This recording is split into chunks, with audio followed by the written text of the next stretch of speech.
We're continuing our series called I Object, where I approached my atheist, skeptical, and agnostic friends and asked them for their chief objections against Christianity. And I have received some comments online from atheists saying these are not the objections of atheists. And I've never made any bones about the fact that I approached my buddies and I asked for their objections. And so if there are atheists or skeptics in the room that have come for the series and you have other objections you'd like to talk about, let's do lunch. I would absolutely love to sit down and talk about it.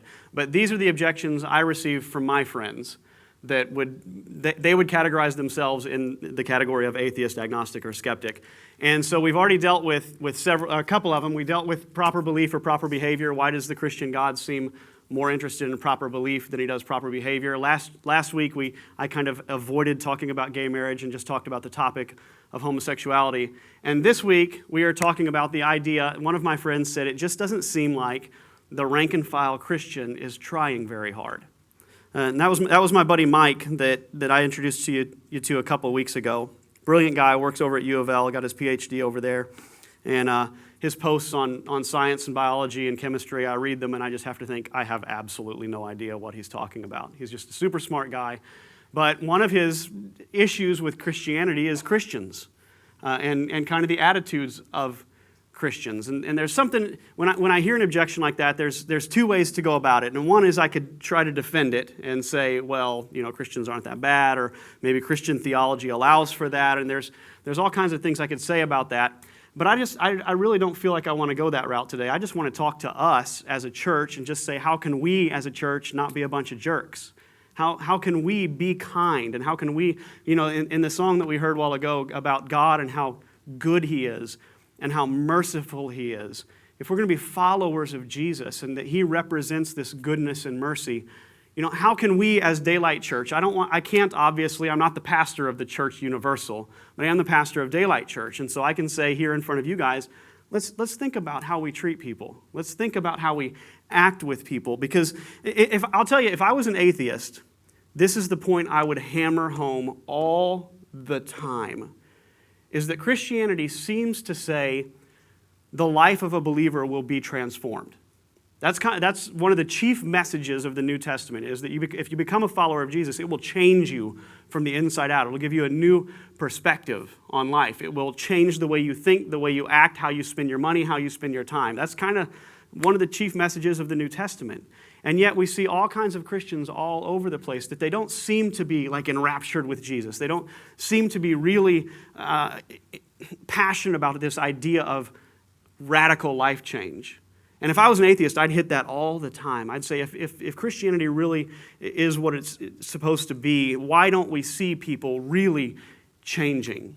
And again, we can defend that, or we can just talk about us. And we're going to talk about us. The unfortunate reality is there's even some scientific studies nowadays that show Christians are not necessarily as altruistic, moral, and loving as non-Christians. There was a study done called the Dictator Game.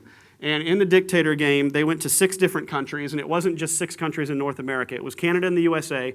It was South America, Turkey, China, and I don't remember what the last one was. But you see, these are countries from all over the globe. And they did this game with about 1,200 kids, and they were all between the ages of 5 and 12. And what they did is they gave the kids each 30 stickers. So they put them in a room by themselves, said, we have a gift for you. Here's 30 stickers. The problem is, they would tell the kids, we don't have enough stickers for everybody in the school to get stickers. So we're giving some to you. And if you want to, you can share some of your stickers with the kid in the next room, but you'll never meet them. But if you want to share with them, you're welcome to. And the reality is that the secular kids, as the study deems them, the secular kids, the non-Christian kids, the atheist kids, the kids of atheist families, were more generous than the religious kids. The atheist kids were they gave away more of their stickers, and by a pretty decent margin. And it was repeated in all of these studies and shown that atheist kids tend to be more generous in this particular circumstance than religious kids. And these studies have been duplicated with adults in different ways. And again, if I wanted to defend this, there's ways to look at these studies and say, okay, well, maybe this, maybe that. I have no interest in doing that today. They've done it with adults, where they had thousands of adults log in on their phone multiple times throughout the day and talk about moral and immoral behavior that they had done that day. And it turns out that the humanists and the secularists tend to be more moral than the Christians. That's what modern day studies are showing. And how do we account for that? How do we explain that? And more to the point, how do we make sure that doesn't describe us? It's not about a competition, who's moral and who's more moral than the other. That's not the idea at all. But the idea is if we're going to say we're followers of Jesus, then altruism and generosity and mercy and compassion and a good attitude and kindness and friendliness and all the fruit of the Spirit, love, joy, peace, patience, kindness, goodness, those should be parts of our lives. And so we want to. I don't really want to talk about the Sunday crowd, but I'm going to talk about the Sunday crowd. I want to be careful in this series that I don't give the impression that I'm anti-church or anti-Christians, because I'm absolutely not. I love Christianity. I love the church. I know that the most kind-hearted, most compassionate, most self-sacrificing people I know are Christian believers. So don't hear me wrong. But the reality is that if you approach almost any server in a restaurant and you ask them, who are the most belligerent, obnoxious people that you serve, this is their answer. I've known non-Christian and Christian servers at restaurants. In fact, we have Sophia with us here today. Hi, Sophia. Sophia works here at Bravo and was one of the servers at our Christmas banquet. And we had probably 60 people packed into that room. And she told me that the general attitude among the servers is that when a church group, if I get this wrong, just tell me afterwards, but don't embarrass me right now. When a church group comes in, the servers kind of battle to not be the ones that serve them. And so when we were having a Christmas party, they know it's a church, 60 people, none of the servers wanted us. And Sophia and this other guy got stuck with us. And she has told me since then that one of the reasons she showed up at Daylight Church is because of how kind and nice you guys were. And you weren't belligerent and demanding and disrespectful. And we gave them such a tip at the end of the night that some of you would accuse me of handling church money poorly. We really tried to do them right that night because they had worked their tails off. But that's not typical. So thank you guys for being far from typical. But the reality is that the church crowd is a tough crowd. This is a quote I heard from a Starbucks employee today that works near a church. He talks about on Sundays, he says, all have multiple drinks, tons of special modifications, and are impatient. Best of all, almost no tips. I got a Bible tract in the tip jar. Guess I'm paying for gas with Jesus dollars. I don't know if you guys have seen this, but this is a real thing that people do. They have these tracts disguised as $20 bills, and they fold them in half, and they leave them as tips for servers, or they leave them in tip jars. And this one says, don't be fooled. There is something you can have more valuable than money. And on the back would be a gospel presentation of some sort, I'm assuming. If you are a person who uses these tracts, let me say it loud and clear, you are the devil. And I don't mean you're like the devil. You are the devil. You can read about it yourself, but online, an Applebee's, and we'll clarify some of this in a moment, but an Applebee's employee talked about how somebody didn't leave her a tip and instead wrote this on a napkin. I give God 10%, why do you get 18? I know, me too. That's how I feel about it. Now, it's just the reality. Christians have a bad reputation for Sunday lunch. And I don't care if you're talking to Christian servers or not. If you talk to Sophia, she's a believer, she loves Jesus, but she would probably tell you that the Sunday crowd can be a little rough. And I have lots of Christian friends that have served tables that all agree with that idea. And there's a psychiatric term that kind of explains it. It's called moral licensing. And the psychiatric term of moral licensing is the concept that when you feel morally good, then there are going to be other areas where you kind of let yourself go. It's like the person who goes on a diet and they lose 5 pounds the first week, so they reward themselves. It's moral licensing. It's saying, I did a good job, therefore I deserve something. This is not a sermon about a diet, okay? You need cheat days. I'm not going to argue about that. But moral licensing, when it comes to Christians and when it comes to the Sunday crowd, a lot of people get this overall world vibe, and that's what Mike was talking about. He said it's kind of an arrogant humility.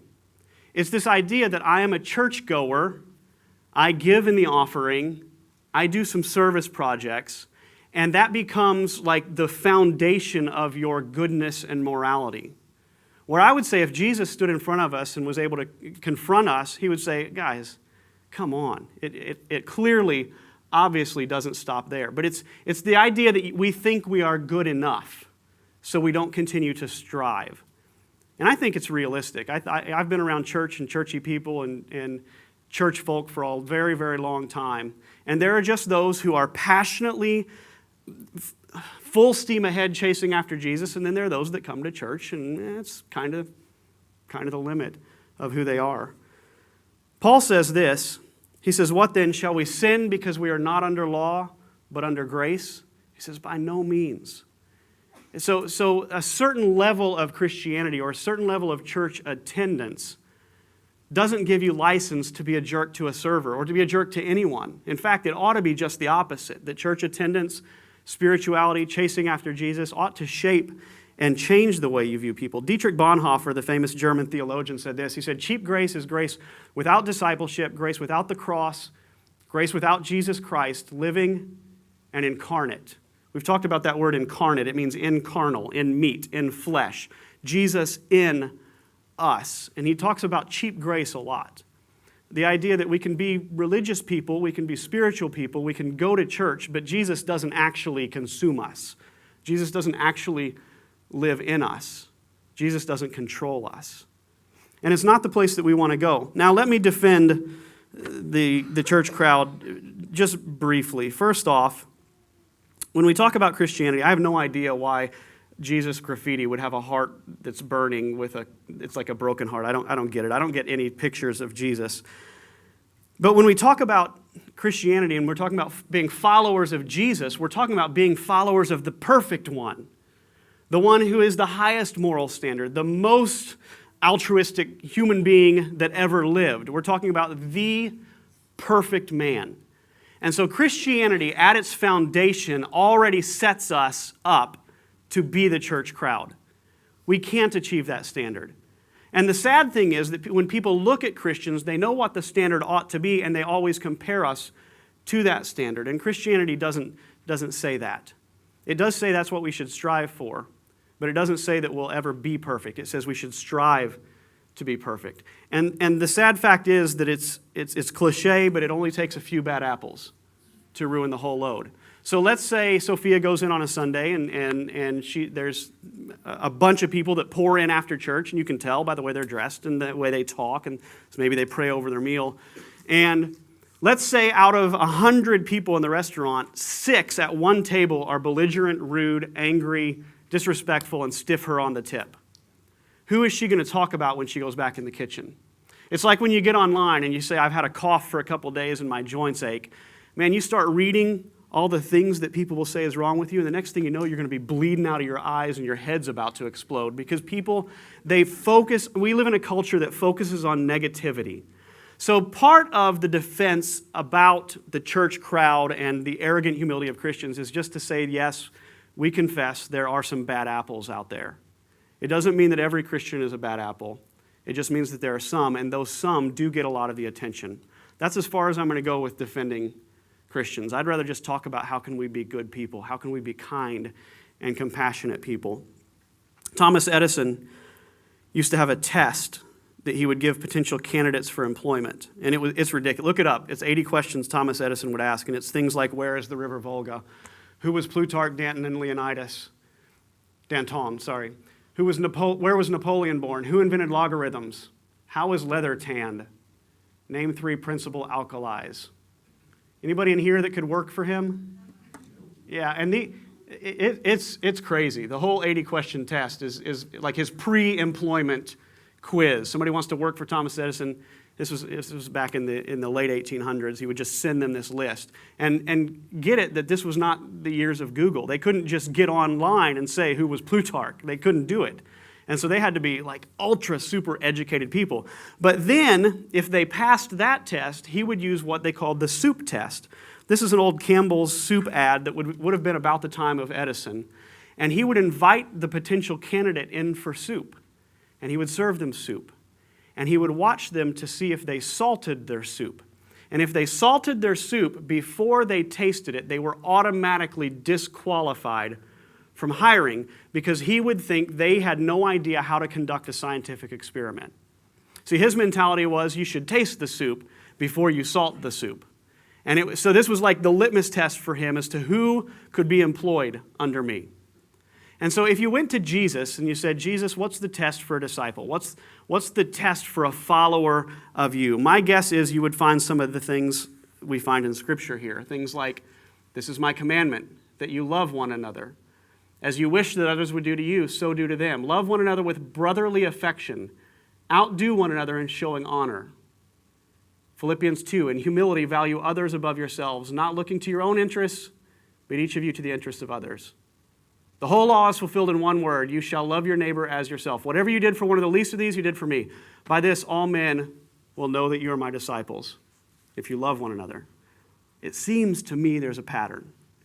It seems to me that there's a theme in the New Testament as to what a disciple should look like. So how do we look at the devil track and I give God 10%? Why should I give you 18%? There's a website you can check out. It's called SundaysAreTheWorst.com, and it's dedicated to the Sunday crowd. It's dedicated to this concept that Christians that come in are belligerent, disrespectful, and stiffers when it comes to tips. I would look at that. I would check it out, but I hope we won't be those people. So I'm actually let's just talk about tipping and servers for just a moment. Number one is that we need to learn how to recognize the working poor. The working poor are people who are working their tails off at minimum wage jobs and doing everything they can just to make ends meet. And you encounter them every day. So these are not the lazy, good-for-nothings that you might have in your mentality when you think about some poor people. These are people that are working way harder than we are. They work hard. They make up beds in hotels, they serve meals, they deliver pizzas, and they're working all the time, and at the end of the month, there's no money left. And you encounter them every day, and you have the opportunity to be a blessing, to show them the mercy of God. Morgan Spurlock, you guys probably know him from the McDonald's show, what was it called? Super Size Me, that's right. And he did another series that few people know about called 30 Days, where he spends 30 days doing this, 30 days doing that. And he decided he and his fiancée were going to spend 30 days living on minimum wage. So they got rid of all their money, they went out into the streets with nothing, and got a minimum wage job and tried to make ends meet for 30 days. And you should really watch it. It's extremely enlightening because they did manage to pay their rent at a pretty dumpy apartment. They did manage to barely put gas in their car, but one of them needed something on their teeth done, and they couldn't get it done. So as long as everything goes, they can have kind of a dumpy life, but if something goes bad, they get in big trouble. And you encounter people that live in those circumstances every single day, and sometimes Christians stiff those people. So here's my advice is always over tip. When you go into a restaurant, just make it a point. And you say, well, I can't do that. Well, then you can't afford to eat there. You just need to have that mentality. Or let's say you're going to tip 20%. That means you eat 4 times out instead of 5 times out. It's really simple. Always over tip. Sometimes go crazy. Sometimes you need to leave them where they're going back in the back room saying, you guys will not believe what just happened, and it's a good thing. That doesn't happen very often. Number 3 is say thank you. Be respectful. Get to know your servers. Get to know, the person who's cleaning up your hotel room, stop them in the hall and say, hey, I just want to let you know I really appreciate all the hard work you put in. I know you probably don't get a lot of gratitude, and thank you. The room was really clean. I appreciated it. I appreciate you fluffing my pillow for me. It was fantastic. Get to know them. Ask them their name, where they're from, how long have they worked here. Have a conversation. Don't allow them just to come and go from your table. If I was going to do a Thomas Edison litmus test of somebody I was going to employ, I would take them out to eat and I would watch how they treat the server. That's how I'd do it. All of this leads to being changed. And what I mean is, this isn't about tipping servers. It isn't about specifically what goes on Sundays at brunch. It's more about the heart of a person. It's more about us being overflowing with generosity, overflowing with compassion towards people, overflowing with just seeing and noticing people and recognizing how hard people work and rewarding them for their efforts. My prayer is that today will be a day where we are transformed by something as simple as tipping. By just saying, okay, I'll make that commitment. It's not a huge deal.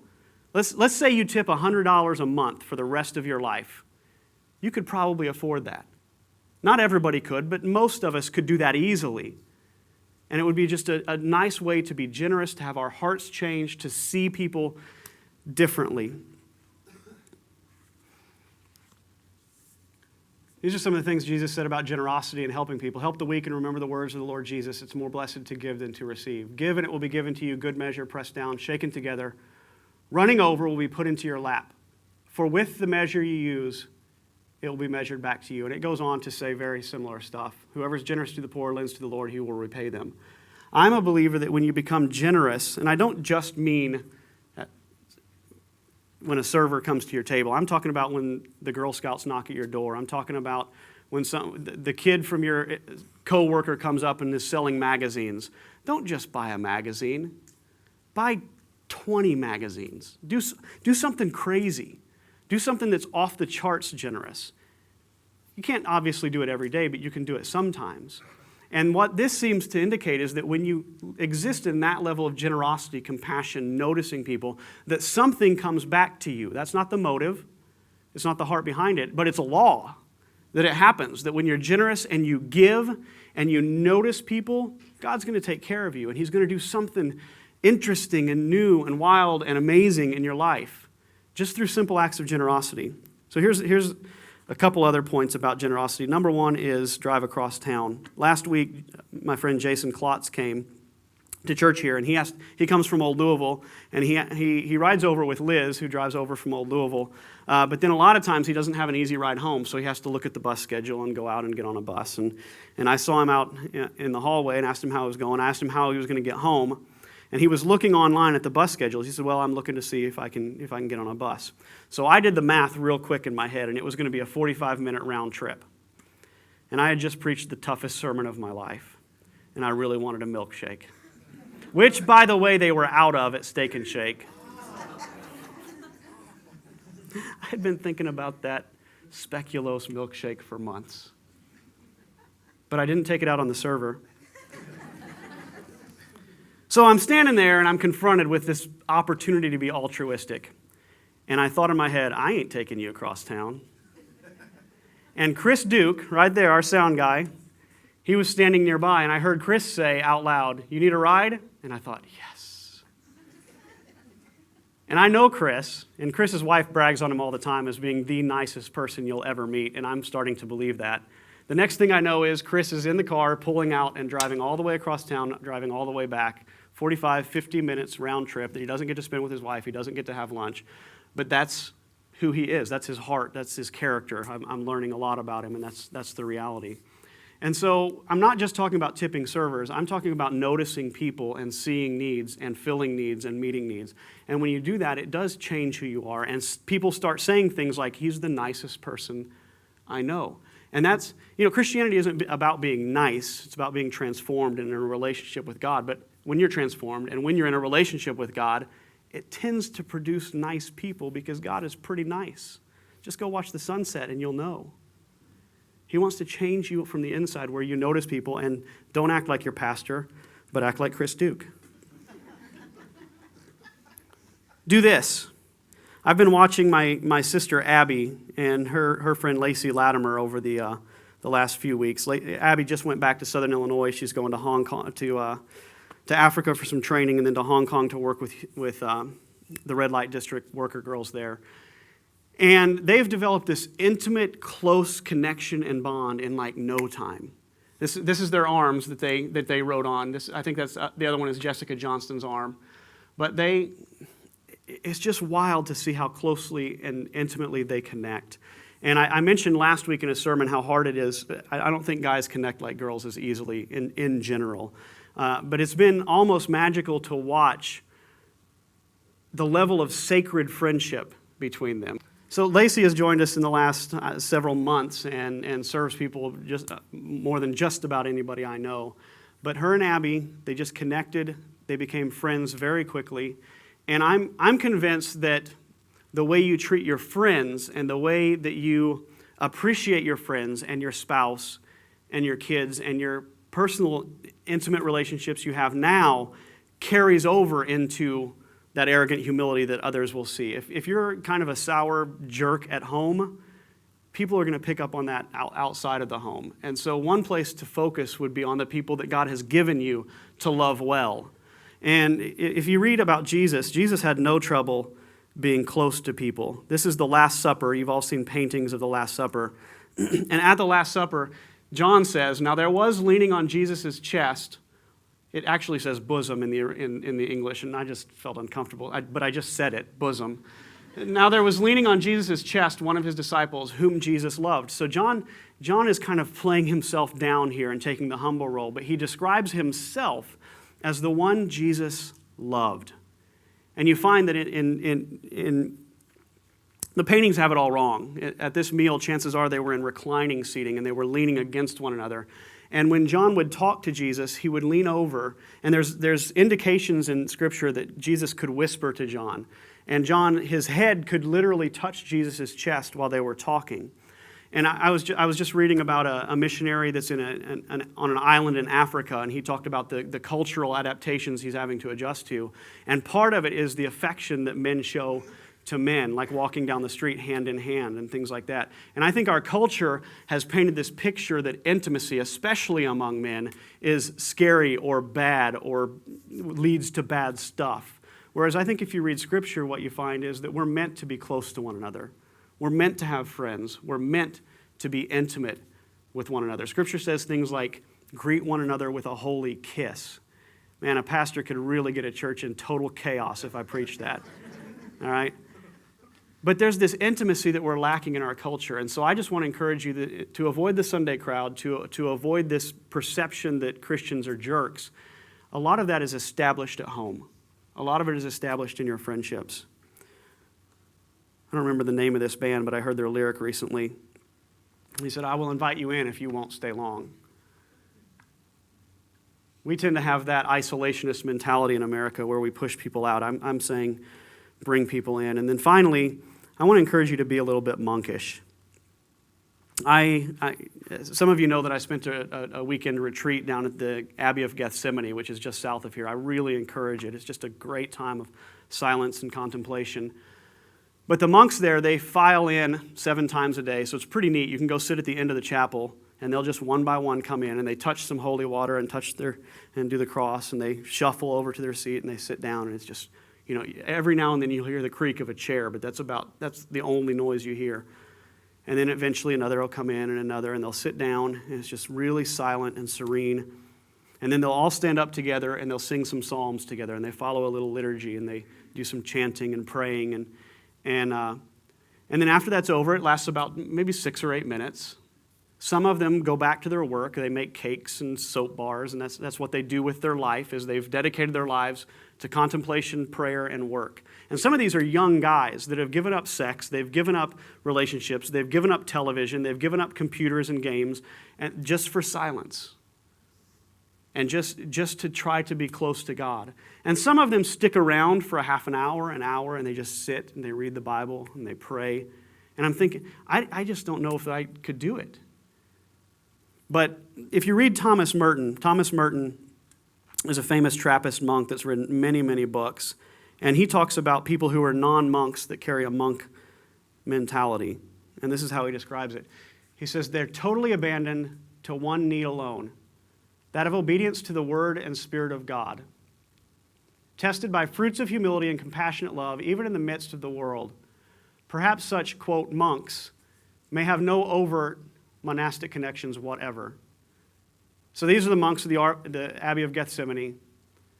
And I have to think that if we just had this kind of mentality where my main affection, my main attraction in life, my abandonment is to one thing alone, and it's just to hear God and to connect with Him and to allow the Holy Spirit to change my life, I just have to think that that would affect how we tip people. I have to think that that would affect how we talk to our servers when somebody in the kitchen got the order wrong. I have to think that it would affect the intimacy of our friendships, how we connect with our family members, how we talk to our sons and daughters.